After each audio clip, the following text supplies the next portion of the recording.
adult historical novel called 9 Days a Soldier. Some of you I know have read it, some of you may have heard about it. What I thought I would talk to you tonight about is how I came to write the story and how the story came to be optioned for a movie. Now you have to know a couple of things before I get started. I'm French-based, so I talk with my hands. Used to drive some of my students crazy, others liked it. My husband is Keith Herklow, he's sitting back there. He is the president of the Battle of Plattsburgh Association and incredibly passionate about what happened in Plattsburgh on September 11th, 1814. And if I get anything wrong, he'll let me know. So that's part of it. The other thing is I really like the story of Aiken's volunteers. I'm not quite as passionate or knowledgeable about the War of 1812 as Keith is. So questions about the war will have to go to him. Anyway, I first heard about the story of Aiken's volunteers in 1967 when a Cherubusco girl moved to Beekmantown. And I started school at Beekmantown Central School. It was 7th grade social studies, Gary Sargent's class, and he told us the story of Aiken's volunteers. And I thought that was a pretty cool story. And that's about as far as it went. I didn't really think much about it after that. Mentioned it probably to my parents. I know we went and saw the plaque on Bridge Street, but it really wasn't that big a story for me. But 10 years later, 1977, I'm teaching high school. And my students are ages 14 through 17. And that story kind of nagged at me in the back of my head. Because I'm looking at these 14-year-old boys, and these 16-year-old boys, and 17-year-old boys saying, gee, they're awfully young. And those were the boys who fought. And those boys did an incredible job, according to General McComb and General Morse. So I kind of wanted to write the story, but I didn't know where the story would start or end. I didn't really have a plot. I just had some names and a couple of events. And so it just went in a file folder, went in a desk, and sort of sat there. But I met Keith, and by the mid-1990s, Keith and I were a couple, and we were also part of the group that was starting to get ready for the Battle of Plattsburgh bicentennial in 2014. And so the story of Aiken's volunteers became even more important to me. And my file folder grew, and I kept looking for little pieces of information. And I kept having this nagging question. Why would General McComb and General Morse go to such lengths to honor these boys? What did they do? Now we know that they scouted, we know that they fought the British, we know that they skirmished. McComb and Morse tell us that in their journals and their letters. But I kept saying to Keith, what did they do that made McComb and Morse petition Congress for a rifle for these boys? It was never done before.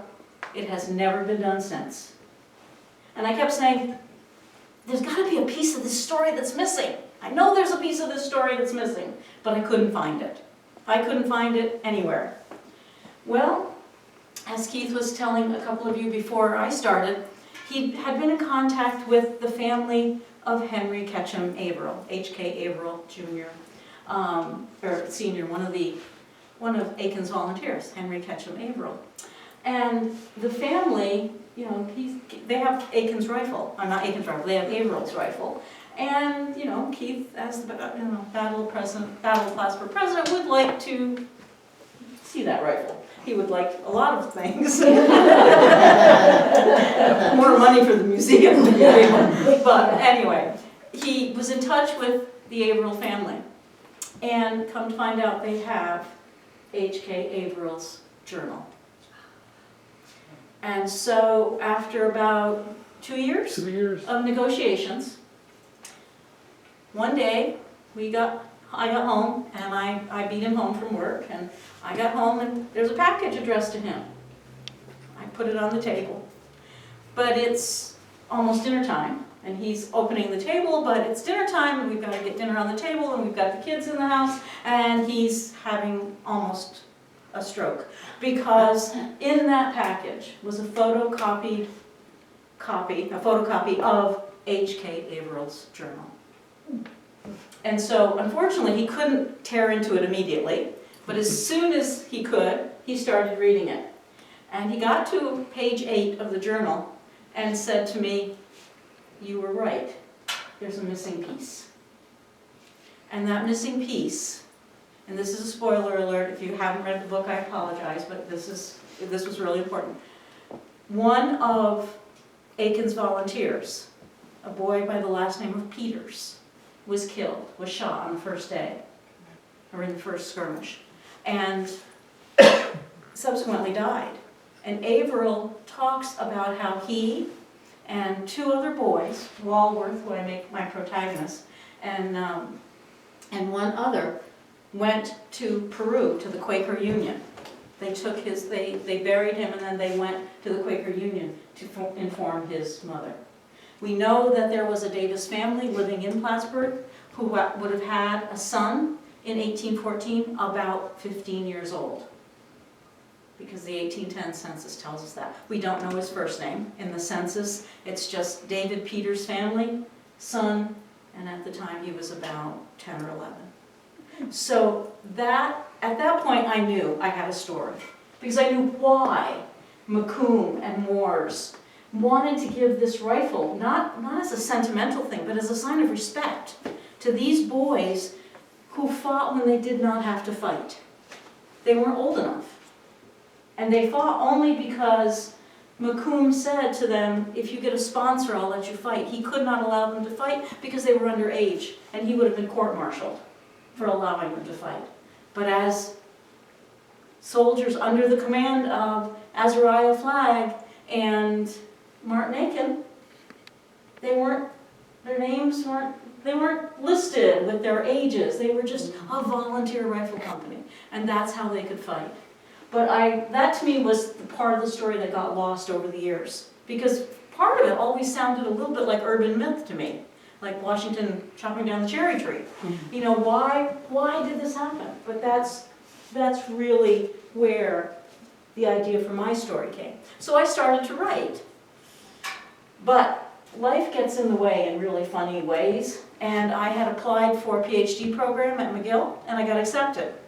So novel writing did not happen for about 5 years, because there were papers, and there were comprehensives, and there was a thesis to write and research, and I was still teaching and doing drama club, and I had a lot on my plate. So I didn't write creatively at all. Then in 2006, I thought, wow, my degree is done. Now I can get back to writing creatively. And we had my parents had some issues. My mother was very ill. 2008, my dad had open heart surgery. Again, every time I pull out the file folder, and it's just, at this point, really gathering dust, because I just can't seem to think creatively. So I didn't do much of anything. But then I retired in 2012. 35 and a half years in the classroom. They changed the contract. Things didn't look quite as rosy as they had. I said, I think I've done my time. And I retired. And so one day, when I was early July, I was sitting having my, second cup of coffee, and Keith was getting ready to go to work because he wanted to work for the city a little bit longer. He very gently said to me on his way out the door, "Why don't you work on that book you've been talking about?" Nice little gentle prod. And I thought, that's a really good idea. I think I will go work on that book. And so I did. The house was quiet. He'd leave for work. I'd go sit at the computer, coffee in hand, and I would write. And so I wrote, and I wrote, and I rewrote, and pretty much July through October, I spent Monday through Friday mornings in the office writing. We were lucky enough to get a couple of some school kids to be a focus group for me to read. My sister-in-law, Elise, is a wonderful artist. She did the illustrations for me. And so by mid-October, I'm in really good shape. The book is pretty much finished. I still need to polish it a little bit, but it's good. And I start sending out letters of inquiry to publishers. And crickets, nothing comes back. But okay, I know it takes a while. And I had read through all of their descriptions. Some wanted a description, some wanted a chapter summary, some wanted the first 10 pages. You know, I did all that, but nothing's happening. And so by the middle of December, it's solid, everything's done. The illustrations are done, it's in printable form, and I'm really happy. And I still don't have a publisher. So Keith's book, which he had originally self-published, had been picked up by the History Press. History Press was a notable publishing house, and the young woman who was Keith's contact called. She started out by asking him if he had another book in the works, and he had to say, no, not really, you know, things have been a little bit crazy. And they talked about his book for a while, and then somehow or other they got on the topic of young adult historical fiction. And she said, History Press wants to start a new imprint, young adult historical fiction. And Keith, being the incredibly good salesman that he is, says, have I got a book for you? And she, I think she, you know, she was very polite, and she said, okay, but we sent it to her. We sent the manuscript. And she got back to us just a few days later. I love it, I want it, we're going to publish it. I'll be sending you a contract. So I was doing the happy dance. I mean, this was my Christmas present. I was so excited. I was going to have a contract. It was a really good publishing house. Good. And then no contract comes. And we're both stymied because this young lady has always been right on the money whenever she said something. And then she calls in January and says that they changed their minds. They decided not to go into historical fiction. We found out later it's because History Press was in the process of being sold to Arcadia Publishing. So they didn't want to take on anything new. It wasn't in their business plan. So now I'm back to square one. Let's find a publisher. And that is an incredibly difficult thing to do. I got letters of rejection, some very polite, and some not so polite. Some basically, why are you bothering us? And some, we don't accept this kind, and we're not in the market for this. So I was getting a little bit discouraged. By August, this is ridiculous. You know, I've read a lot of young adult historical fiction in my life, and I know that mine's at least as good as some of the ones I've read that have been put out by Scholastic and all the other publishing houses. So I was getting kind of down, and Keith said, self-publish. Just self-publish. It worked for my book, it'll work for yours. So I did.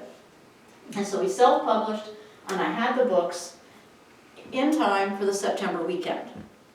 Now the September weekend, of course, we were down. Keith and I were down at the monument, and we had our books. We were at different places all weekend, but on this particular Sunday afternoon, we were at the monument, and Keith had just finished narrating the battles at Plattsburgh, battles on the lake.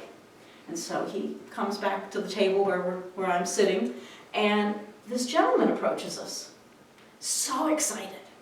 Hi, oh, I have to meet you. And he's shaking Keith's hand. I'm John Gruters, I'm from Michigan. I'm a movie maker. I want to turn your book into a movie.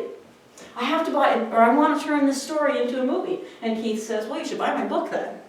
So John said, sure, easy. You know, sure. And so he picks up Keith's book. Will you sign it? Keith says yes. He goes, this has got to be a movie. I'm going to make this into a movie. I love this story. And Keith says, well, if you like the story, you really should buy Joy's book. It's about those boys I was telling you about, Aiken's volunteers. And John Gruters, being the polite gentleman that he is, says, oh, okay. And I know he was not interested in it. At all, not a bit. You know, it's like, okay, I'm going to buy it because I want to make this guy happy because he's got the story that I want to tell. And then he buys our books, we both sign them, he leaves. And 2014, 2015, 2016, 2017, he calls Keith fairly regularly. I still want to make it into a movie, but I don't know how to. It's so big. The story is so big. How do I don't know how to tell that story in 2 hours in a feature film. Like, fine, you know, Keith just said fine, you know, whenever. And he came back to Plattsburgh a couple of times. And then in 2019, the phone rings, January 2019. Our home phone rings, and John's on the other end of the phone. He says to Keith, do you know how I can get in touch with Joy Demarse? Apparently he forgot we were married. And Keith says, yeah, she's right here. And he gives the phone to me.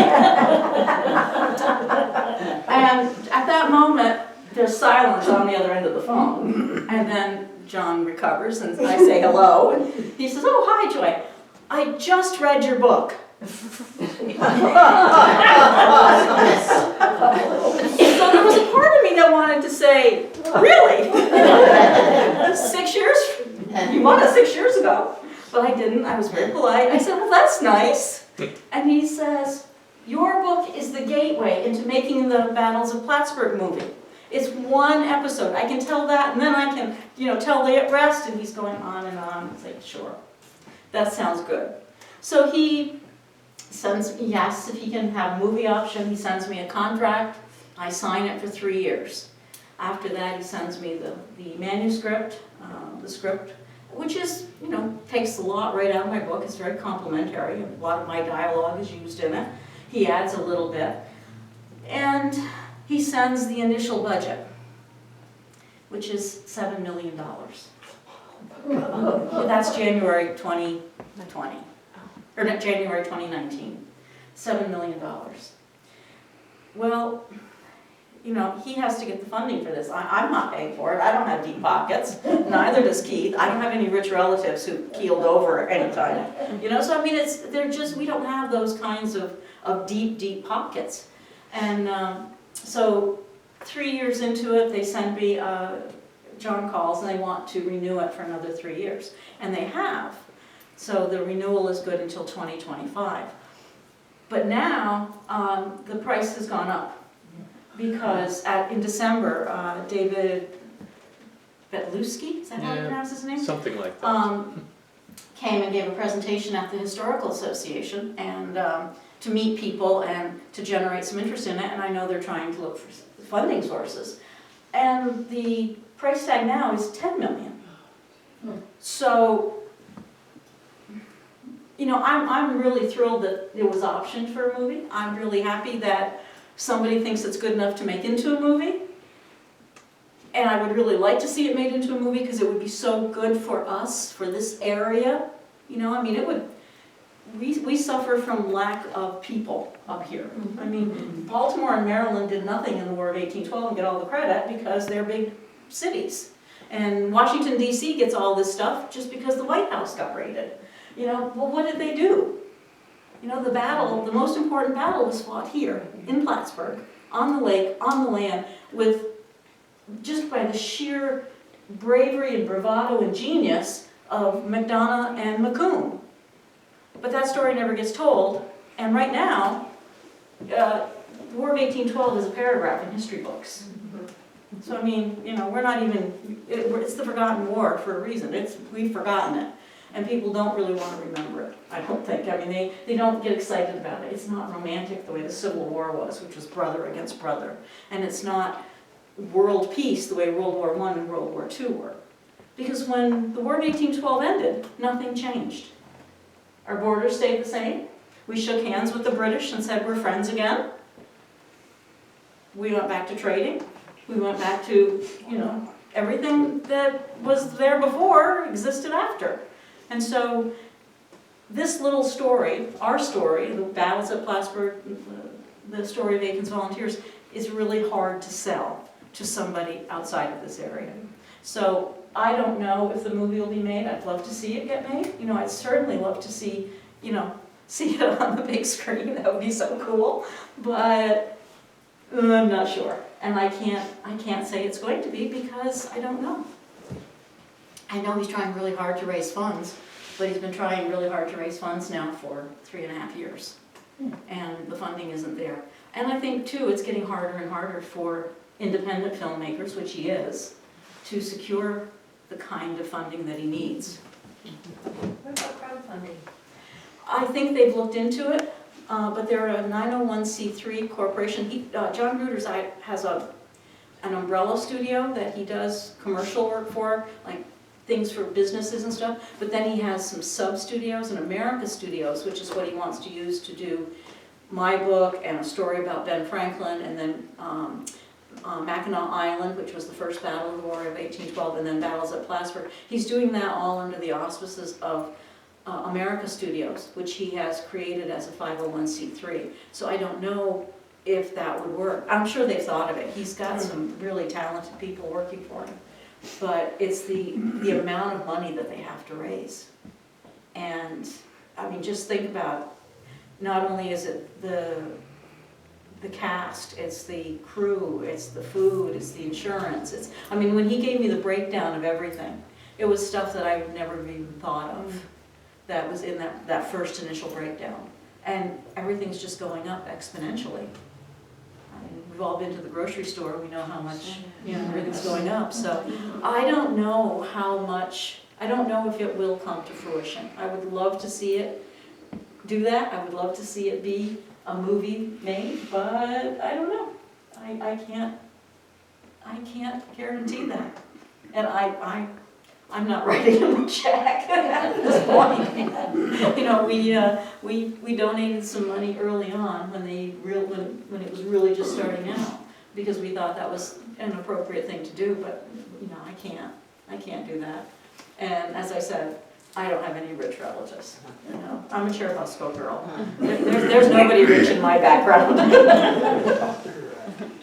So, any questions? Is he aware of the tie between Mackinac Island and this area here? William Beaumont, who was a school principal here in Champlain, and went on to Mackinac Island and get mixed up with Jacques Martin and all the things that went on in the stomach and so on. So that's tied in. Beaumont was here during that period. It was a doctor in this area during that period. Yeah, John knows that. We've talked about it. When he was here on one of his visits, I took him around. We drove around and I showed him the places where my book takes place. Where Bailey Farm would have been in Plattsburgh. We went by the college and I pointed out Beaumont Hall. So he's very aware of it. But it's just difficult raising that kind of money, and I don't even know how to begin thinking about that much money, because that's just it's not in my mindset at all. So I don't know. I mean, he has the option until 2025. That's when the extension will expire, and I don't know if he's going to request to continue the option. I think he's got so many other projects on the table too. I mean, when his finance guy came and spoke in December, he's got so many projects that he wants to do. I don't know if this one is the priority project, or if his series on Ben Franklin is the priority project, or if Mackinac Island is the priority project. And I know you can do multiple things at a time, but I don't know. Not if they're all $10 million. Yeah. And the series that he wants to do on Franklin is an 8-part series. Mackinac Island he's looking at as a feature film. Battles at Plattsburgh he's looking at as 2 films, I think. That's what he said. So we don't know. And it would be great. It would be absolutely fantastic. But I don't know if it's going to happen. I don't want to tell people it's going to happen, and then 5 years from now have somebody meet me on the street and say, what happened? Because it's like, this is not, I wrote the book. That's where I stopped. And someday, maybe I'll write another book, but this was a labor of love when I wrote this. And it was something that Keith was really interested in, and I was interested in it, and so it's an important story for me to tell. And I try to tell it as truthfully as I can. I don't know if I put a girl in there because I knew I had to have at least one girl character, or else I would have a whole bunch of students not wanting to read it. So I don't know if Hiram Walworth really had a sister, but I gave him a sister because there had to be a girl there. But it's as historically accurate as I can make it, and still be fiction, and still be entertaining for kids.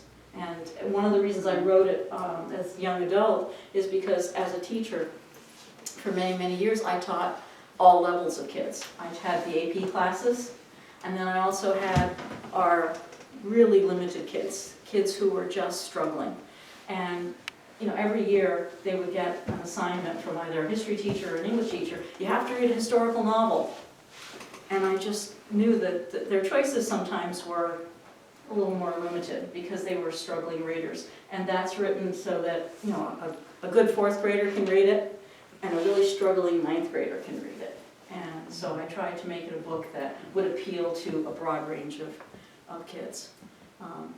But the most enthusiastic audience I ever, who read it and spoke to me about it, was the seniors at Lake Forest.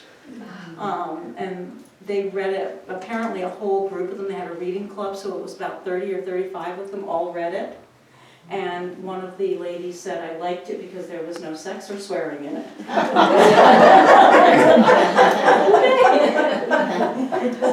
So true. It's a clean book. Thank you so much. Any questions for me or for Keith? Have any of the local school districts shown an interest in having, copies of it for their students to read? Saranac, Morrisonville Elementary, Morrisonville Elementary ordered 75 copies 2 years ago. None of the other schools, we spoke once in Peru, because Peru uses it in their 4th or 5th grade classroom. Fourth. So Peru has done it. To the best of my knowledge, none of the other schools in the area have. I wonder if they're aware. They are, because I sent a complimentary copy to each one of the libraries. Because I thought it was really important to get the story out. But, I taught at Plattsburgh High for 35 and a half years, and there's been, I gave a copy to the high school library, the middle school library, and each one of the elementary libraries. And I figured I'd at least get one, come in and talk to us. But I didn't. I thought that was kind of interesting and funny. But that's the way it goes, I think. Especially since it's right in their community. Yeah. But I think, I think sometimes we don't appreciate the people we know the best. And so I think that it's the idea, well, we know Joy, so we don't need to, talk to her about her book. But I don't think it's being used in any of the other classrooms. But Peru and Saranac are both using it. Need to change that. I know. Yeah. So, but it's, and you can't tell people, and I know how hard it is if you've got a curriculum that you have to follow, and, if you have a building plan and the teachers as a group have decided on what books they have to read. I'm not complaining. It would be more interesting because it happened here. Yeah, exactly. They've got a connection, so I would think those kids would be more apt to enjoy reading. I don't know. I know that our nephew went to Peru. Well, we have four nephews who have gone through Peru, and 3 of them have read that book because they did it in their classroom, and they were really funny because their grandmother is the one who did the illustrations. And so Aunt Joy wrote the book and Grandma illustrated it, so they were big deals for a little while in their classes. I was like, oh yeah, that's my grandma who did this. That's my aunt who did this. But I don't know of anybody else. I know there was a school in Florida who ordered a class set, and the woman actually did a play based on my book, and she sent me a copy of the play because she asked permission if she could do it. And so she made a play for her students to do. And that was really, I thought, kind of nice. So the kids acted it out, which they had a lot of fun doing that. But that was several years ago. I'm trying to think. I think those are the only ones that I've really been in contact with. I don't know. I know that I can look on Amazon and see where my books have been sold. So I know there have been copies sold to Australia and to all across the United States and into Canada and England, but I don't know of any other countries. But those are the ones that I remember seeing. The one in Australia I thought was particularly interesting.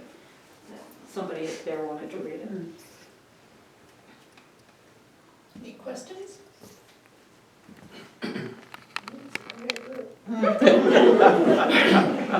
The name Gary Sargent, I went to school with him.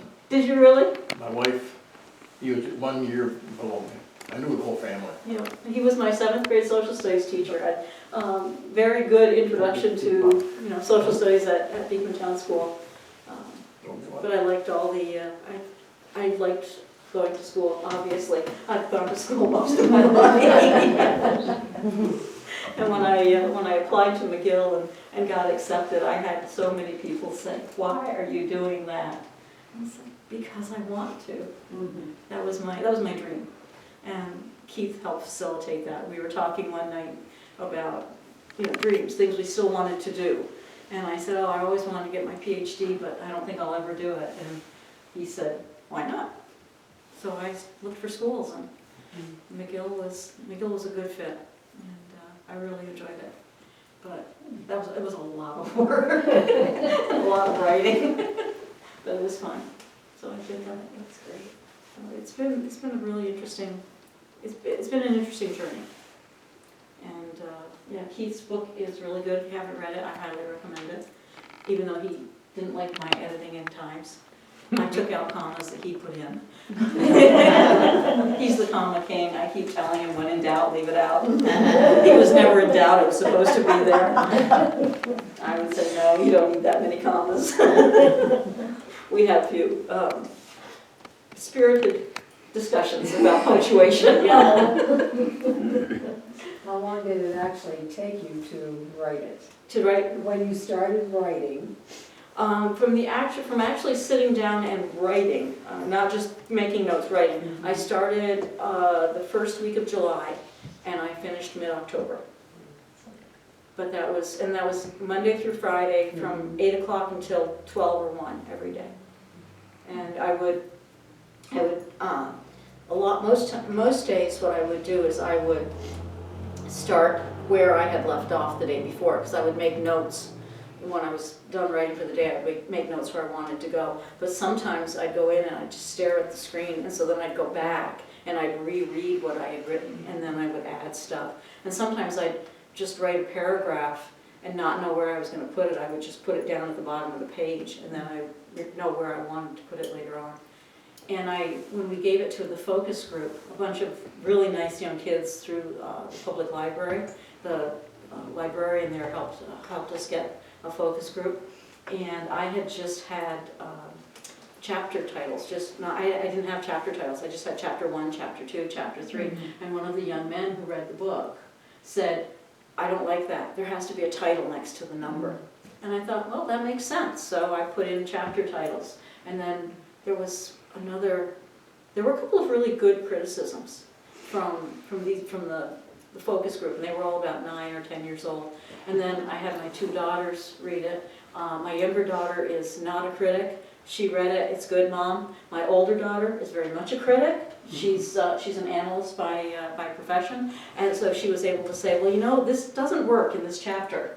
And sometimes I agreed with her, and I took it out, and sometimes I disagreed with her, and I left it in. But she was very, very careful in her reading, so it was good. And then Keith read it and then said, "No, this isn't going to work. They can't be going this direction. They have to be going this direction," and going back and forth. But I used H.K. Averill's journal. I used Keith's book. I used St. John B.L. Skinner's work. So there were, and I have a bibliography in the back, because the books that I used, I wanted people to know. So these were my sources. And then looking at a lot of other things in terms of food and stuff like that, what they would have eaten. I didn't put a lot of that in there. One of the criticisms that one of the reenactors gave me is that I have the boys, when they shoot the guns, they just drop the papers on the ground. I think that was how it worked. And they said no, they would have always picked them up. But I said, I didn't put that detail in. And I had the boys making musket balls together.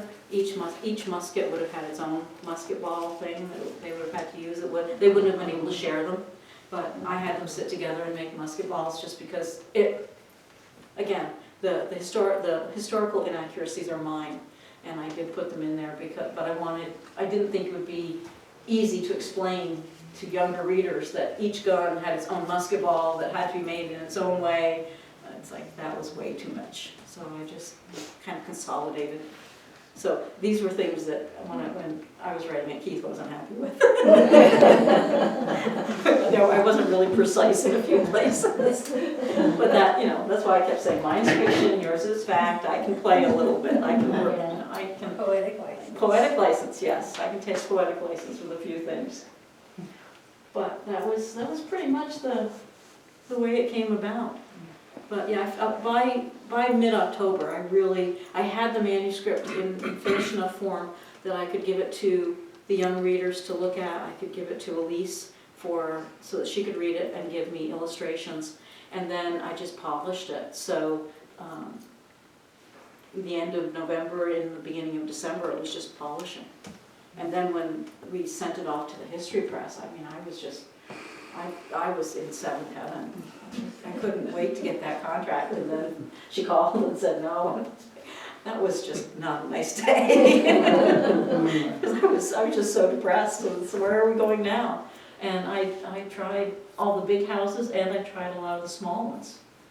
But they were just they were not looking for historical fiction at that time, apparently. So, but it's worked out well. Actually, having self-published, I do control a lot more of it. I have my own copies of the book that I can sell. I give them to the museum to sell. The Historical Association buys them to sell there, and then they're sold through Amazon, and I think Barnes & Noble also has them too. And once in a while, I'll find them in a bookstore, which is really kind of cool. If we're traveling or if we happen to be someplace, they might show up. I might see one, and I get really excited and say, "Oh, it's there!" We've been asked to speak in different places, which is always fun. I think this is the most fun part of it, is speaking to groups and sharing the story, because it's just it's such an important part of our history, and I don't want it to get forgotten. Especially because not a lot of people are going to read the Journal of H.K. Averill. It's not the best writing in the world. If you read it, you'll see. I mean, he was a really smart man, but some of his observations were very cutting, and some of his spelling is atrocious. What was his education? The Plattsburgh School, Plattsburgh Grammar School, or the Plattsburgh Boys at Plattsburgh Academy. Mm-hmm. So he would have learned English, Latin, math, geography, history. So he went through there. He became a surveyor, a lawyer. He was a lawyer, yeah. He was a lawyer, a surveyor. And a surveyor. Was he St. John B.L. Skinner was the postmaster. Yes. I have a list of what all the boys became at home, or that we know of. Mm-hmm.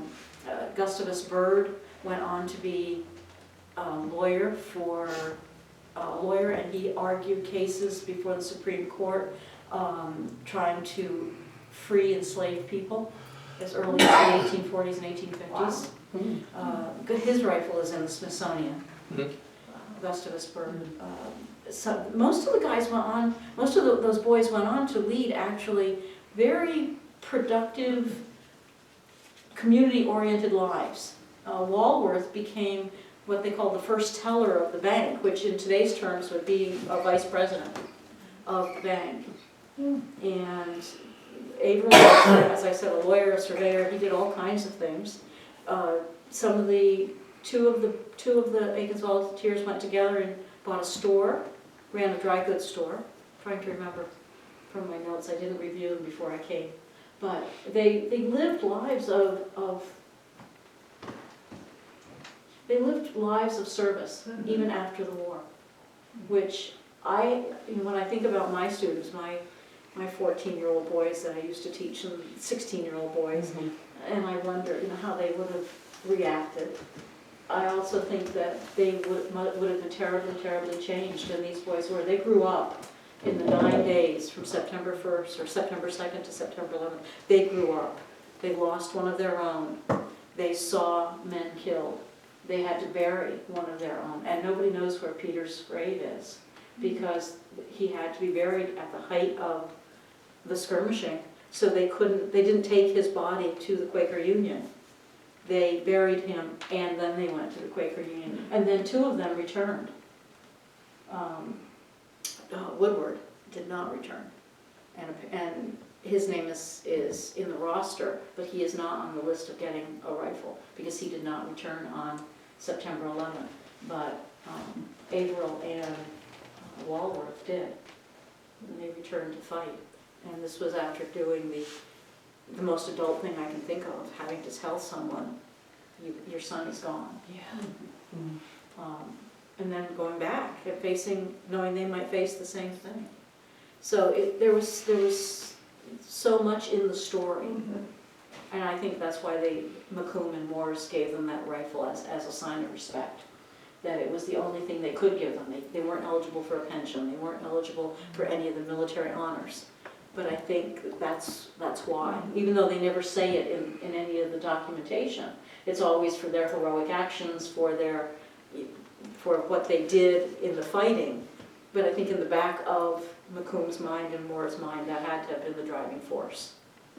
Because nobody else was given that. And there were certainly members of the Vermont militia who fought really well, and some of the Plattsburgh militia who fought very well. But these boys were singled out for that.